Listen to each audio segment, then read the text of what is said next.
good morning. May God's grace and peace be with us as we look towards heaven.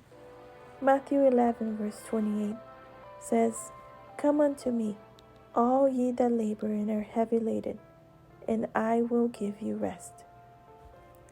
Christ uses all the possible means to call our attention. How tender and considerate are his dealing with us. He longs to break us free from the spell of infatuation that are deceiving us to the satanic agencies around us. He longs to give us forgiveness and peace. Christ was the mighty healer of all spiritual as well as physical maladies. Look, oh look, upon the sympathetic Redeemer.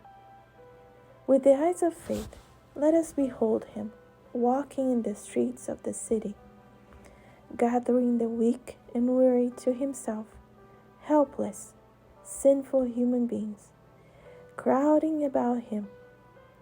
See the mothers with their sick and dying little ones in their arms, pressing through the crowds, that they may get within reach of his notice and touch.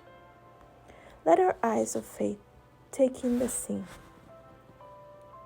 Watch these mothers pressing their way to him, pale, weary, almost despairing, yet determined and persevering, bearing their burdens of suffering in their arms.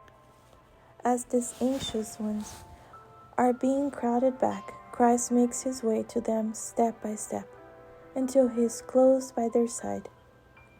Tears of gladness and hope fall freely as they catch his attention and look into his eyes, eyes that express such tender pity and love for their weary ones, for the weary mother as well as for her suffering child. He invites her confidence, saying, "What shall I do for you?" She sobs as she says, "Master, that thou shouldest heal my child." She has shown her faith in urging her way to him, though she didn't know that he was making his way to her, and Christ takes the child from her arms.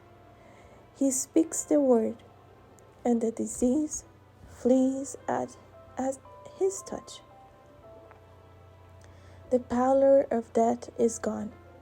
The life-giving current flows through the veins. The muscles receive strength. Words of comfort and peace are spoken to the mother. And then another one comes and urges at his presence. The mother asks help for herself and her children, for they are all sufferers.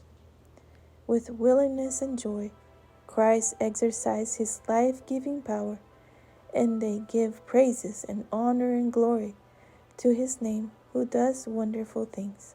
No frown is seen on Christ's countenance, shunning away the humble suppliant from his presence.